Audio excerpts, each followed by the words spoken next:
welcome back to VAR Espresso, where we move into match day two of each group, and maybe more intrigue than some of the games. Well, one of the games yesterday, the specifically the last game of the night. Good for them to put that 5-0 at the end of the day. Welcome, Daniel, Leo. Hi.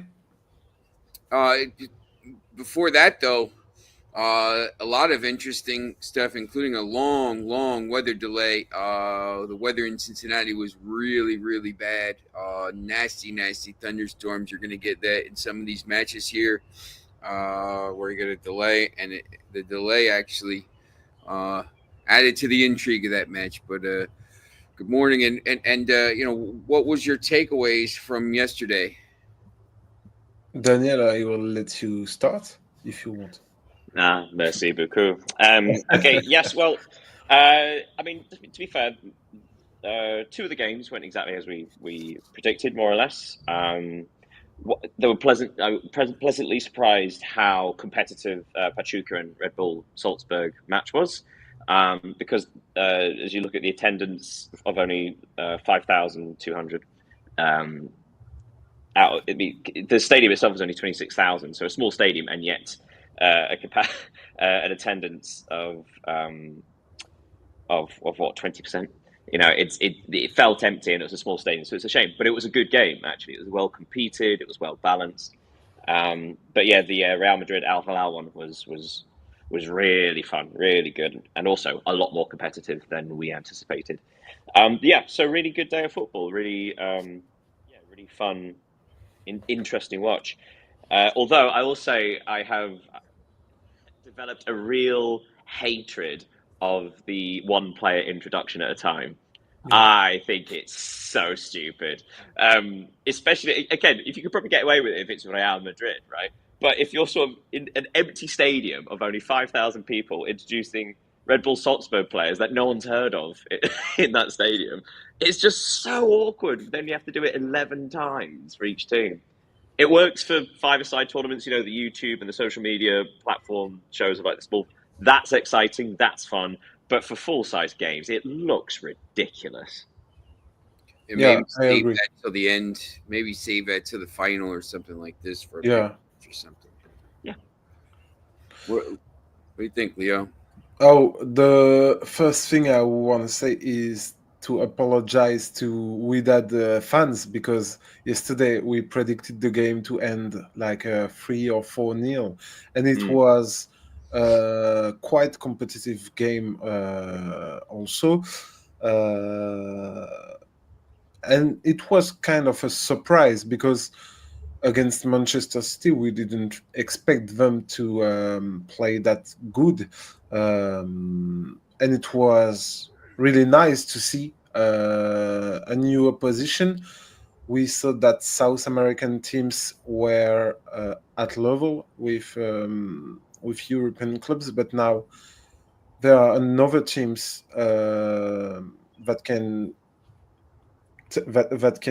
compete with them. So it was really good, and I want to make a special shout out to sorry for the pronunciation name, but Tembi Kosi Loch, who was a real threat to City all the game long.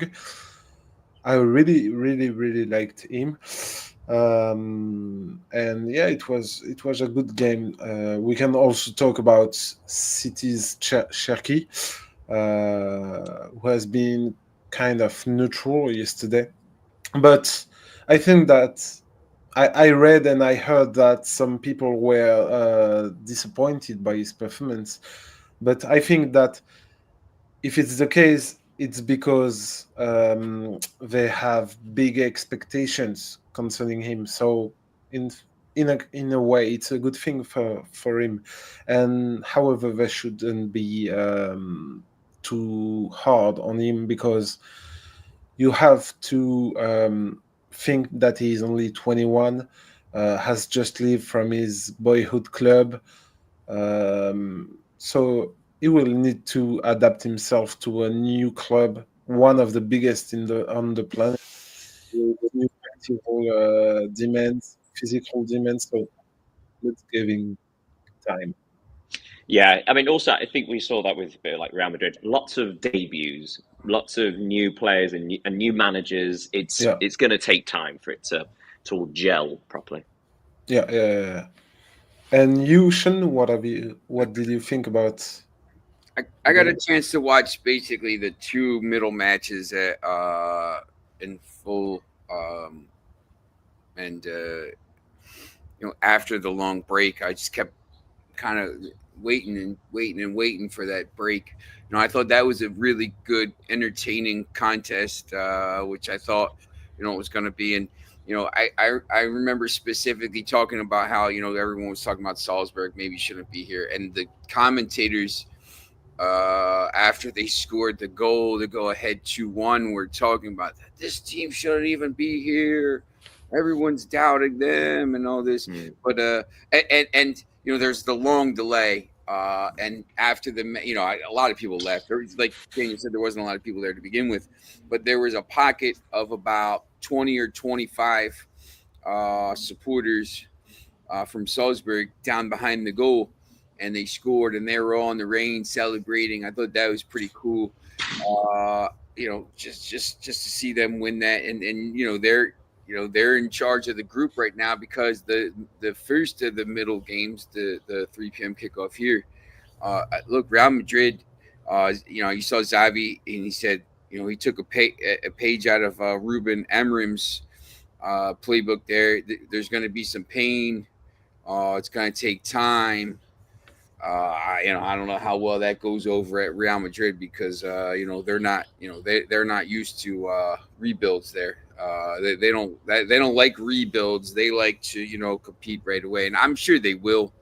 But you know, just watching them play yesterday, and there's obviously Mbappe's not playing, and they're bidding in some younger players, which is what this whole tour is should be about.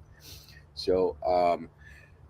But look, it's going to be one of these things where maybe it does take a little bit of time to change the system and do this. And that was the other thing people were saying. He wanted to change the system, and then all of a sudden he just played with a back four, and people were like, "Listen, I thought we were going to do a back three." So I thought that was something that maybe we'll watch here. And it's probably nothing if Real Madrid goes on and beats the next two teams in the group and gets to a final, whatever. But it's just to see that, see them struggling a little bit, and like they did at the end of the season. They Yeah, maybe they didn't score as many goals as they should, and maybe their defense wasn't as strong as it should be. So yeah. Well, should we pick apart the first game of the day, then Manchester City, Wydad Casablanca? You mentioned Leo that obviously we predicted that it was going to be a real struggle for them, and Man City would easily win. And yeah, I was really pleasantly surprised at Wydad's how competitive they were. I do think it was in part due to Manchester City's centre-back partnership. I don't think that worked. Obviously, Nathan Ake has only recently come back from injury, so he's surely going to be a bit rusty. And then pairing him with Vitor Reyes, who really struggled at times. And obviously he's young, and it was a purchase for developing the player what he could become. But a lot of his passes were going in astray. He took time to control the ball, and he did make a couple of not basic errors at the back. But for example, like I forgot the pronunciation of Lauch or Lauch or however. But there was that moment Yeah. in the 32nd minute where ball over the top. Vitor Reyes doesn't deal with it. He lets it bounce. He misreads it, and then Lauch is through on goal, and then does everything right. Gets the edge of the penalty area, cuts inside. Covering defender slides by, but then Lauch slips and the chance is gone and he knocks it forward, and obviously then it's saved. But yeah, that would have been a very interesting moment because that would have been 1-1, and Wydad didn't really offer anything for the first 25 minutes or so, but that was the first real potent counter-attack and actually catching City off guard. So yeah, had that gone in, it could have been an entirely different match. Yes, it's a shame. But also, yeah, pleasantly surprised how Wydad did compete, despite the fact in obviously such difficult temperatures. They only had 32% of the ball. They actually did pretty well dealing with these superstars. Yeah, and I think Lorch emphasizes the idea of acting before thinking, because sometimes he was going straight forward very fast, but he was alone, and Mm. when he had to make the last action of the game, the last pass, the key shot, he didn't complete that because he was too fast compared to some of his teammates. And what was interesting too, it was that Widad, when they attacked on position-based attacked, there were five, sometimes five going forward. So for a team like that against a team like Manchester City, it was pretty ambitious, in my opinion. Mm. And actually, it's quite interesting watching Manchester City, who a lot of they do tend to slow it down, and at times they're quite boring to watch because of just the element of control. So, keeping the opposition pinned in there, the final third, passing it around, forcing a mistake, and just waiting. Yeah. So it's quite interesting to see that actually they were very dangerous from set pieces as opposed to any runs in behind or anything like that. It was, yeah, so like the second goal came from a Phil Foden corner. Doku ran in and volleyed it home from 8 yards. But there were a couple of other opportunities. I think Ake headed wide as well from another good corner. Yeah. The red card at the end made it quite interesting, though. Do you think it was a red card, either of you two? I I think I don't think there was the intent to when the tackle happened, but I think as soon as you kick someone in the face, the ref is gonna is probably gonna err on the side of I mean, he pulled the red card out right away. Like he had the red card out as soon as they saw it happen, and he was right there. So I know Rico Lewis was a little bit shocked, but if he does it, if it's just a slight tackle, it's nothing. But I mean, he kicked him in the face, so I don't Yeah. know. I think it's a tough call, but it's unlucky. I'll say that it's unlucky. Yeah, it's not a scandal, but the referee has to sanction dangerous behavior. So Hmm. even Well, I if it suppose wasn't meant, in my head, I think personally, I didn't think it was a red card. Because much like in the handball rule, that if the ball strikes your hand, but like if it's deflected off a different part of your body yeah, or the opponent's body, then it's not handball because then it's a short direction, uh, short deflection handball. Um, so in the tackle, obviously he gets the ball first, and then the two players their feet collide, and Rico Lewis's foot bounces off of the other player's foot, and that's when it strikes him in the face. yeah, So so it was the momentum that took his foot into the other player's foot, which is a perfectly natural place for a foot to be, in tackling for the ball. But then it ricochets onto the guy's face. And I'm not sure that means he's out of control. I'm not sure. Again, it's unlucky, and it's really unlucky for obviously the player who got a boot to the face. But it's not as if Rico Lewis tackled the ball and then his foot just went straight up. It was a collision, and then it hit him in the face. So yeah, I sort of Yeah, thought like that. I Yeah, just think it that's wasn't out of yeah. control. It wasn't a dangerous tackle. But having said that, VAR can't overturn it because obviously there's not a clear and obvious error. But yeah, I think it's the sort of thing that might get overturned. If once under like significant video review, like, oh yeah, that's right. There's a deflection of the foot. yeah. So yeah, I'm glad it happened at the end of the match because had it happened earlier, it might have changed the result. Um, yeah, so it's not the sort of thing where you want to see that influencing a match. No, no, no, no. Uh, And yeah, go ahead, Leo. no, let's. You can go, Sean. I was just gonna go on to the Real Madrid and Al Hilal. Yeah, I Yeah. was too. Yeah, Real Madrid, Al Hilal. Madrid score. The young kid Garcia gets his second goal ever. I know they're trying a different, um, you know, person up top with Mbappe out. And I know both. Just after the match, the City match. Foden and Pep talked about look, the weather. It was really, really humid. Yeah. It wasn't super hot. Like it's not super hot here, but it's 98% humidity. I think that slowed the game down. I think that had a little bit of an issue in the Real Madrid match as well. But they score, they go ahead, and then as Real Madrid's done I watched a lot of Madrid matches this year. It's 7 minutes later. They're it's even penalty in Ruben Neves, and then you know my guy Foxy slow motion replay looks a lot worse than it was Yeah. really red. Well, thanks. What's up, Foxy? How's it going? Long time. He's been a big long time watcher of us. So welcome, Foxy. A South American expert. If you got any questions about South America, he is the guy to ask.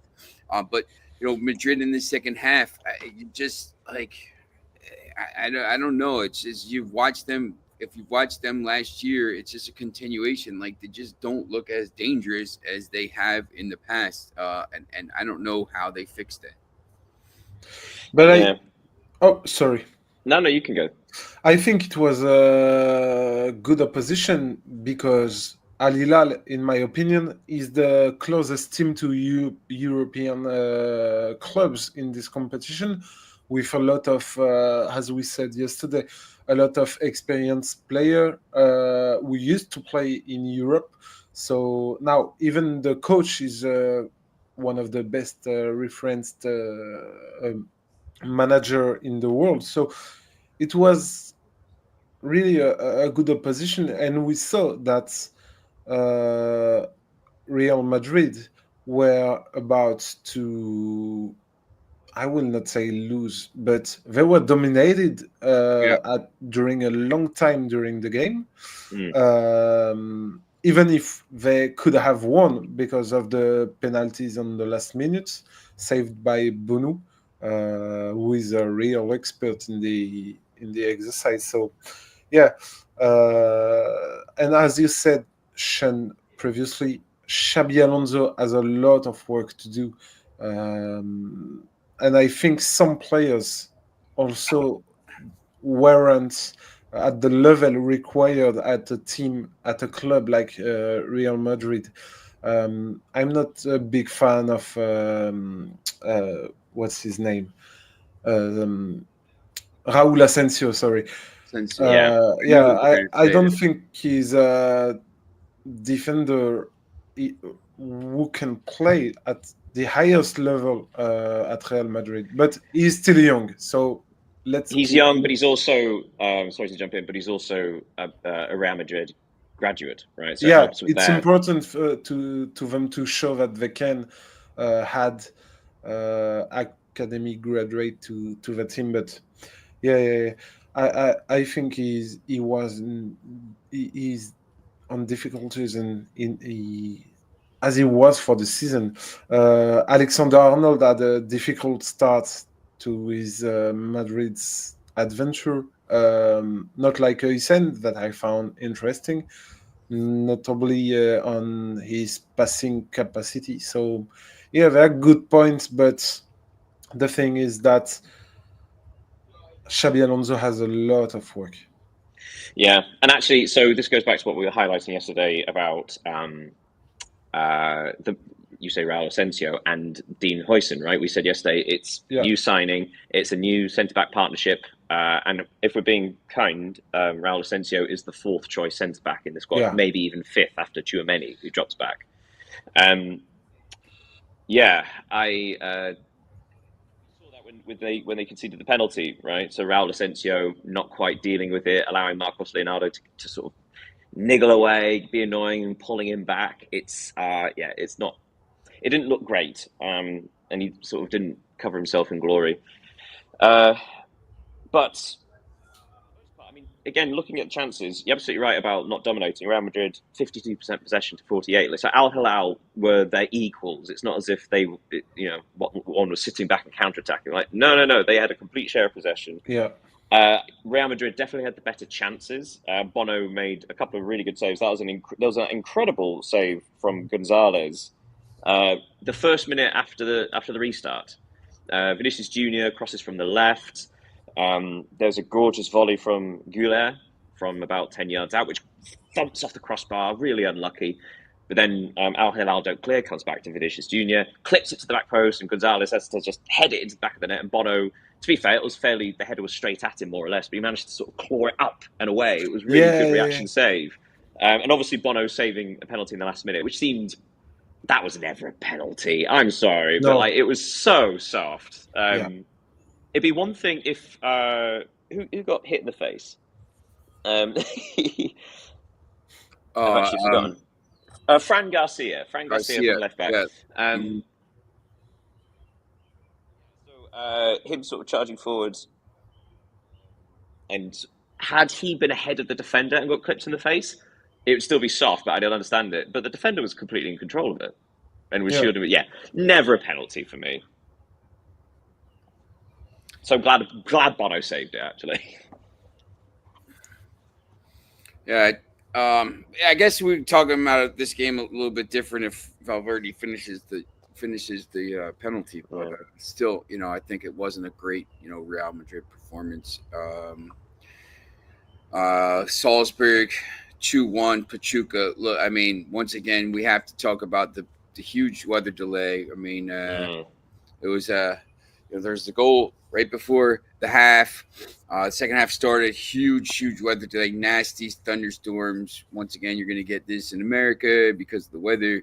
But after the break, I think the match popped into life. And as Pedro joins us, talk about popping into life. I thought was probably the Real Madrid and Ali was pretty even, but I thought this was maybe the most entertaining match of the day. It was pretty fun to watch. Both teams were going for it. Pachuca's got some pretty good players. If once again, if Rondon takes his chances there. I thought Kennedy played pretty well as well for them. But at the end, Salzburg showed they deserved to be here, and they won the match, and it was a pretty fun match.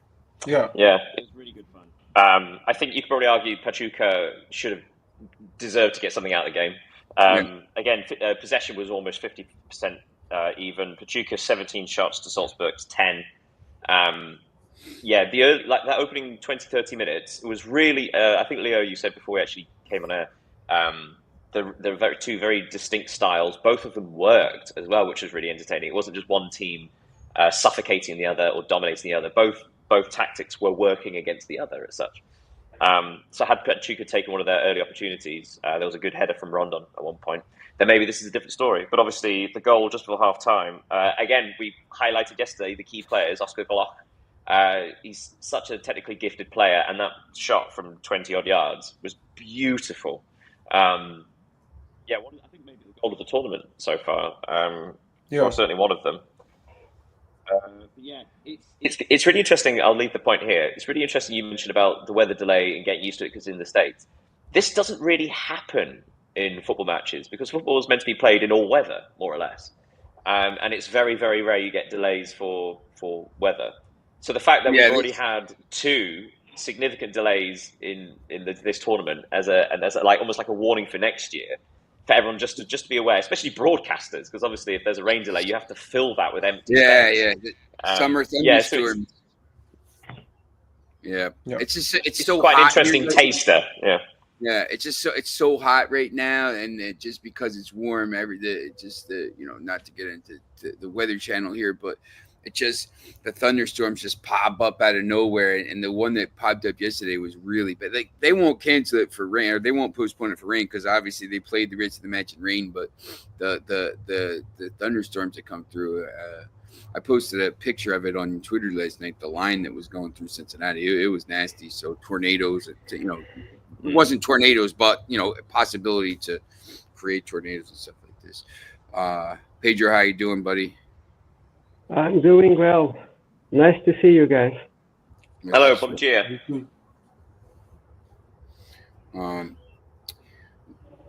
We're talking about the Salzburg Pachuca match. I don't know if you had a chance to watch. Yeah, it was tough for me because it was already late in Lisbon, my city, and the game it was interrupted due to weather conditions more than 1 hour. Yes. And the issue is it has to say the issue is the lighting. It is the lighting in the safety of the elders. They do the same in NASCAR events. If it is weather predictions of lightning, they interrupt the event.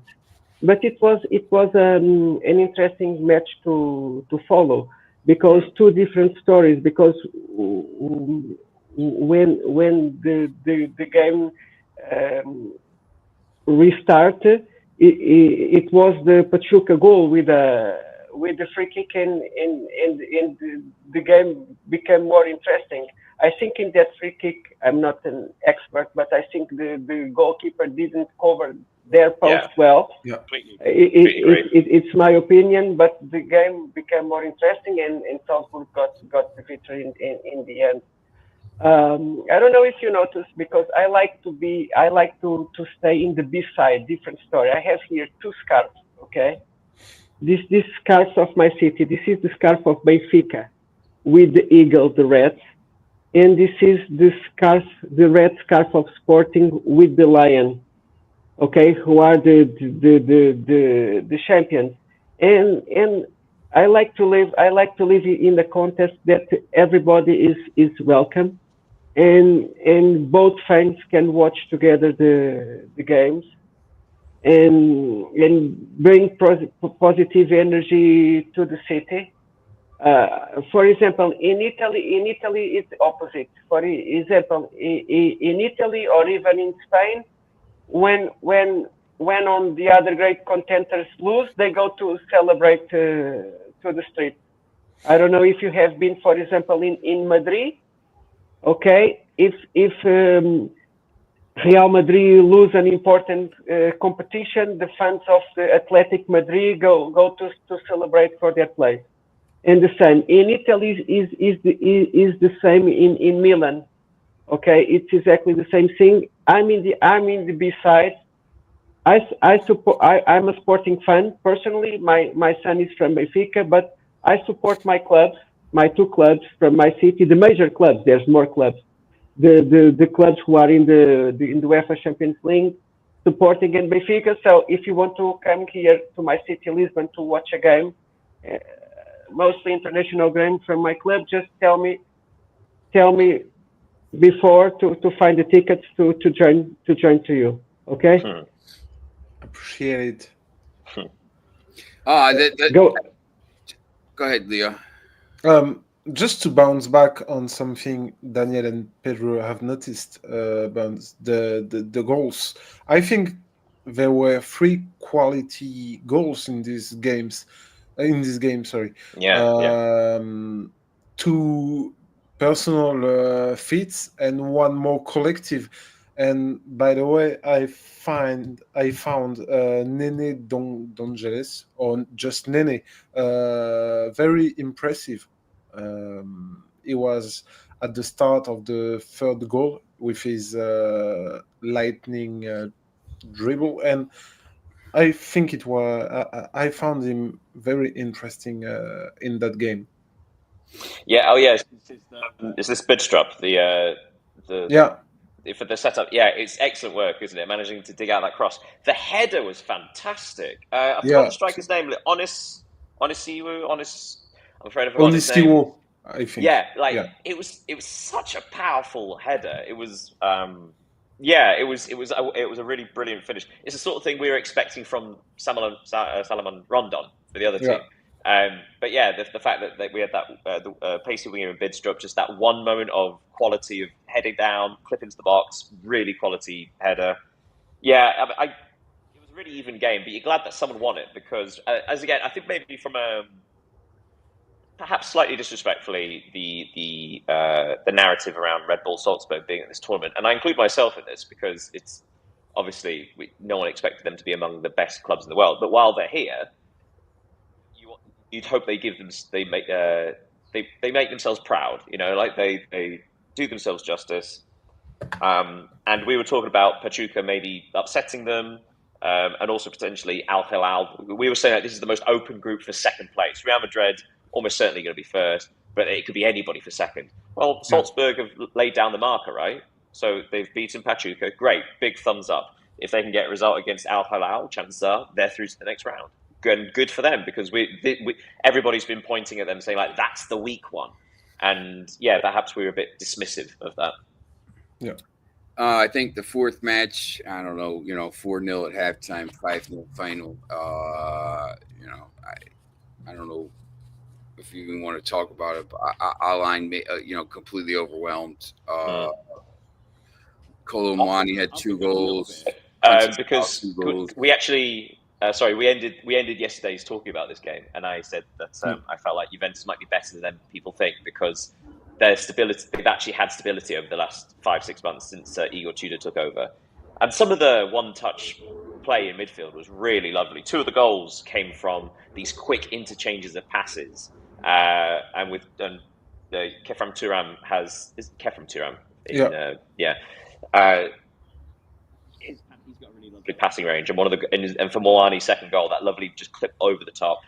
Juventus, some of those goals were very, very good.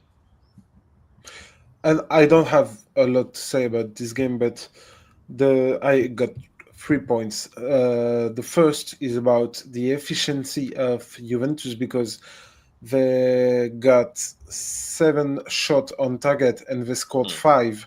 And what is funny is that 4 of these 5 goals were scored by loanies, because Randall Colomwani is a PSG player, and Conceição is a Porto player. So of course, yeah. So they will leave, or they will maybe leave this summer, and it's strange and kind of funny to see that. And the third thing is that I think Bremer's return from his ACL injury will really, really help Juventus, because in my opinion I will not say the best, because I don't watch every Serie A game, but one of the top Serie A defender. Yeah, absolutely. And actually, you can Juventus's struggles last season coincide with him getting injured. Yeah. Because before then, I mean, they weren't going wonderfully, but there were lots of 1-0s, 0-0s. They were keeping an incredible number of clean sheets. And essentially, their entire play based themselves on not conceding more than a single goal in a game. And they were doing that. It was working. They weren't top of the league, but they were, I think at the time, they were about 4th or 5th. And they were just slowly building. But then Bremner got injured, and it all fell apart. So yeah, his return is nothing but good. He is among the world's best defenders. Yeah.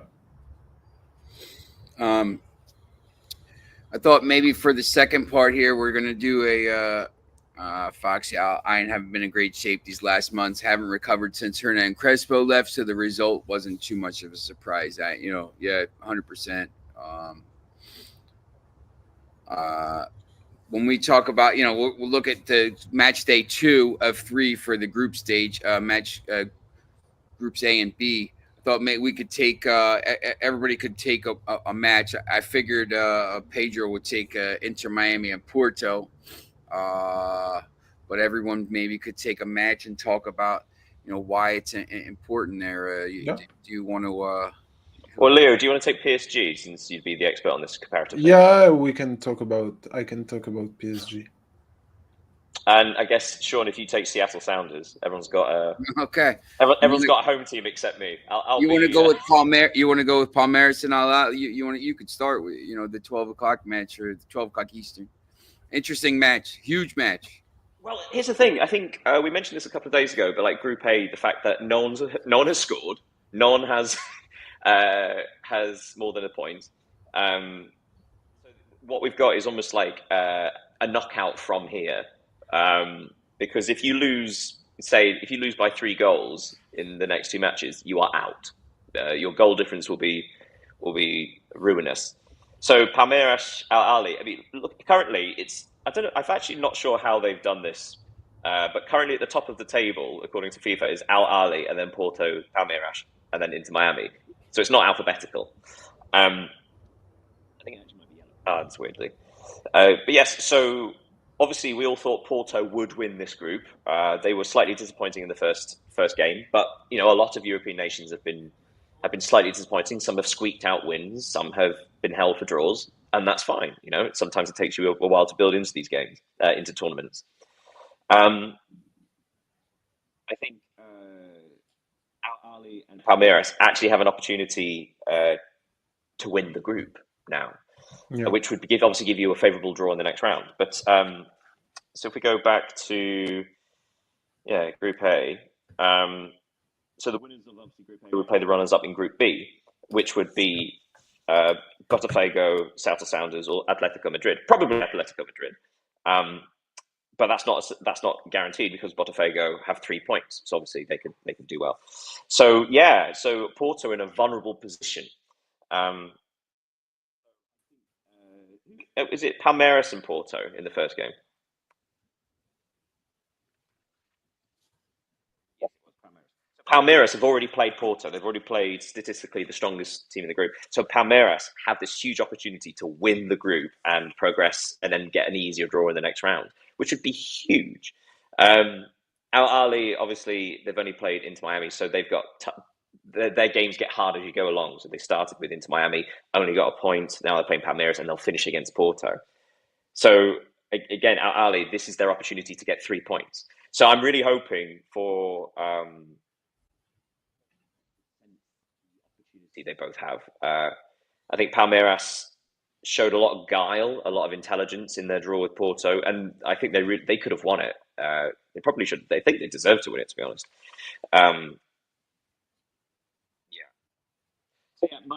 It's not really a big takeaway, but again, because just the situation in the group, every team is at risk, but every team has a chance, which is what you want. What you want is every team to be able to go through on the final game, and because of the way this group is, this will allow that. But so Palmeiras and Al Ahly, these are the two teams that have the opportunity to win the group ahead of Porto, and I'm hoping both will attempt to seize that opportunity. My money's on a Palmeiras. They looked really good in the first game, whereas Al Ahly looked into Miami. They didn't cover themselves in glory, although again probably should have won. But really looking forward to that one.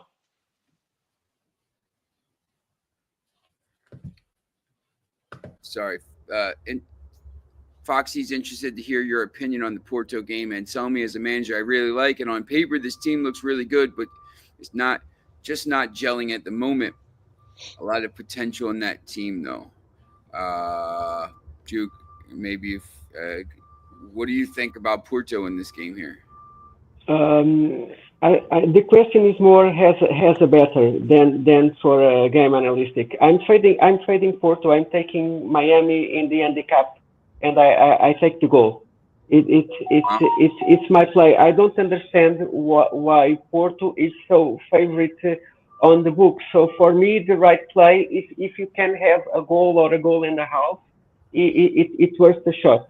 Porto played nothing against Palmeiras. Palmeiras deserves to win the match. They have clear opportunities to win the match. And Porto is facing a crisis. It's not only a team crisis. It's on the board. It's also with the fans disliking the match performance. So I think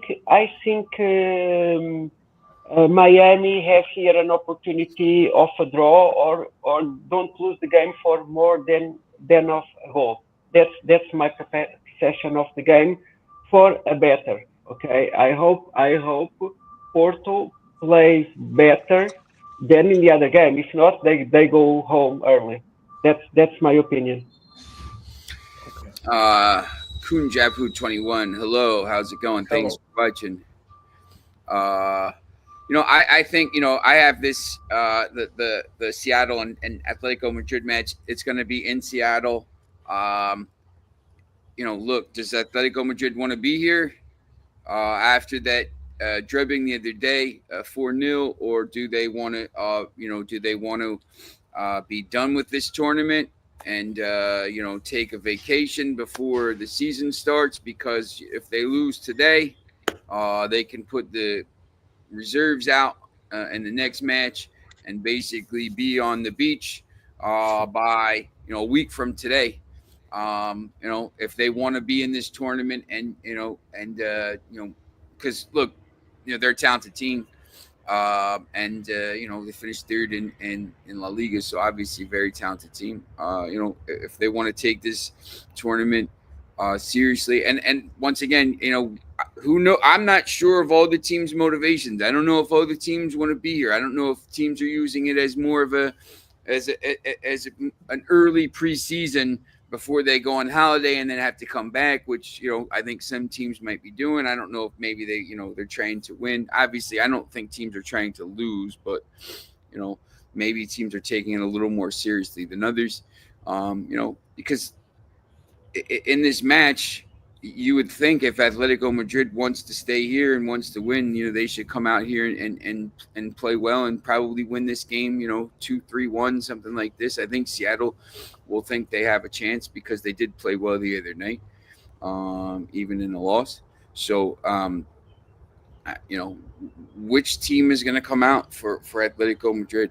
I think that's the huge story today. So, hold on one second. Quickly, I would say it's what's very exciting is that realistically, because Seattle end the group against PSG, if they lose this, they're out.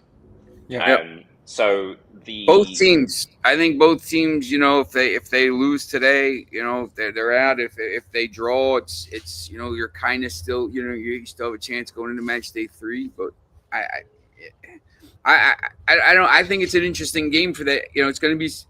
I'll probably be watching it because, I'd like to see how Seattle's going to be up for it. They're at home. That home crowd was so much fun in the first game. Yep.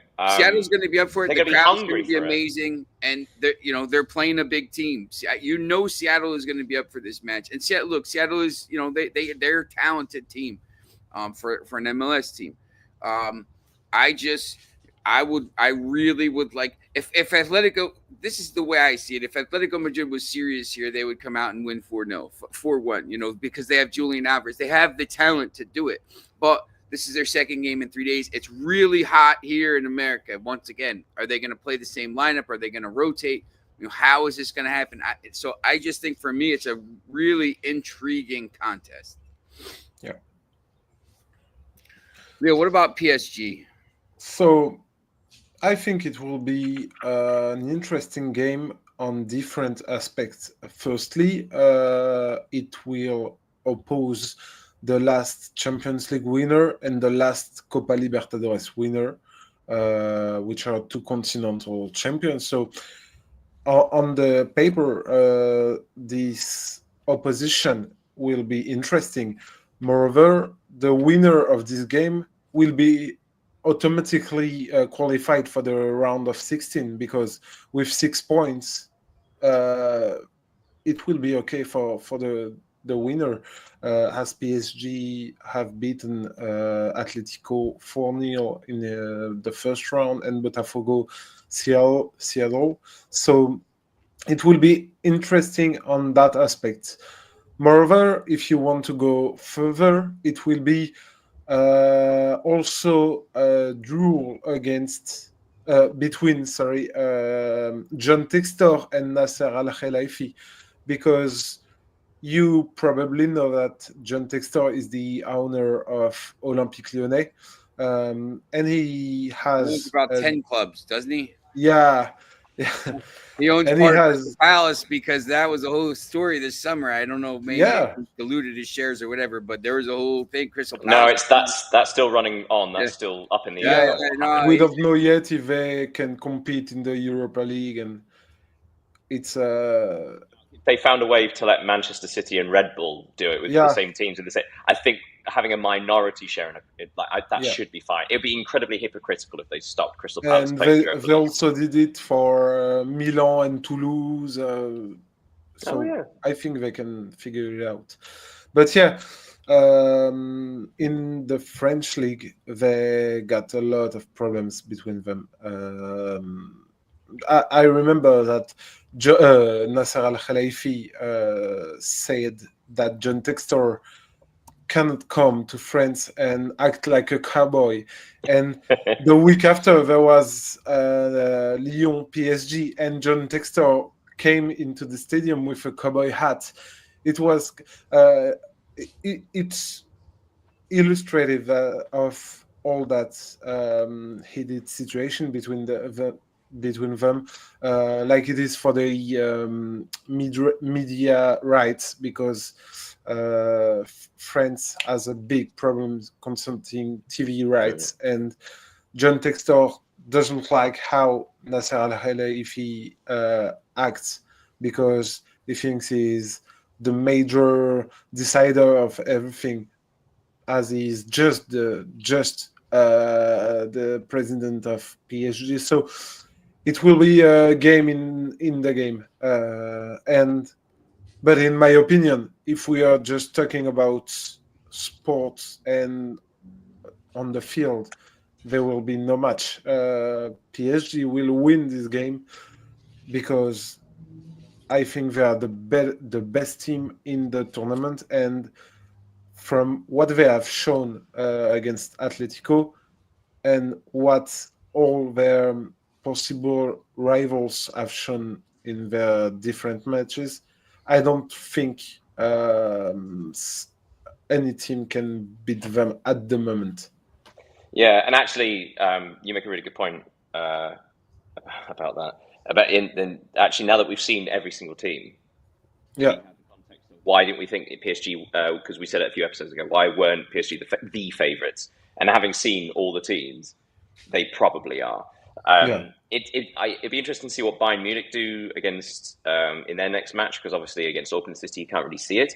But it's also considering you think about like the largest clubs in the tournament, how many of them have the same manager or the same core players as they had, like say 3 months ago.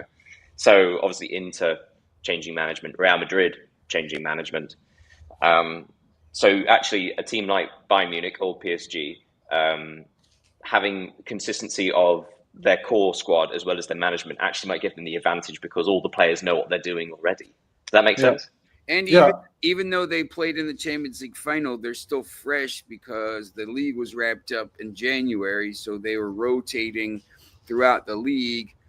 Basically the entire 2025 at this point, because they had a 20-point lead. So they're not they're not like Inter, who played down to the end of the season, or not like some of these teams who played down to the end of the season and were playing for had to play Real Madrid, who had to play their players all the way through because they were on trying to win trophies. So and yeah. But then, sorry. But the thing is that I just have to give credit to Luis Enrique, because they were champions back in, I think, officially back in late March or early April, but they could have finished the league undefeated, and it was one of the main points Luis Enrique wanted to achieve. So he didn't succeed because they lost against Nice at home, but when he could have change players, he didn't really. He changed, maybe Barcola played instead of Kvara, or Ramos entered earlier in the games to Dembele, but it was a pretty consistent team all the season long, I think. Actually, now I think about it, because obviously how teams play in the group to say the knockout stages will alter slightly. But considering how much of Paris Saint-Germain's game is based on pressing and overwhelming the opposition in their half, it'll be really interesting to see if they're able to do that against, say, another big team once we get into the quarterfinals, in the humidity and the heat of the United States. Because obviously we were wondering if they'd be able to do it throughout the entire of the Champions League, and they did, almost universally successful. Obviously, there are games like where actually they were caught cold and could have lost. But for the most part, their pressing was perfect. They could keep it up over an entire 90 minutes. But the humidity and the temperature, it's going to be an entirely different thing. Now, obviously, in the group stage, they may not need to do it to that extent because they're against comparatively weak opposition. But once they get into the knockouts, it'd be interesting to see if they're able to keep that press up, and actually, are there then weaknesses against them just because of the weather. Yeah. Yeah, I agree. All right. Any last words today on this interesting? I mean, let's just hope there's some goals for Group A, because if it gets, because there are no goals so far in their two matches. If it gets to, if it's another 2-0 nils, it makes the last set of matches very interesting. But also, nothing will have happened. So let's just hope for some goals in this to offer jeopardy. But maybe it would be the best 2-0 and everything on the final match day. Yeah, just a roll of the dice. Yeah. 3-0. Yeah, we 6-0 nils, and we got to flip a coin to see who goes through. No, I think it would go to yellow cards. Who had the most yellow cards? If it was no goals, no points. That's all we need. Sean, let me say one thing. Is today it's the game 6 of the NBA Finals in Indianapolis. The Pacers will try to force game 7.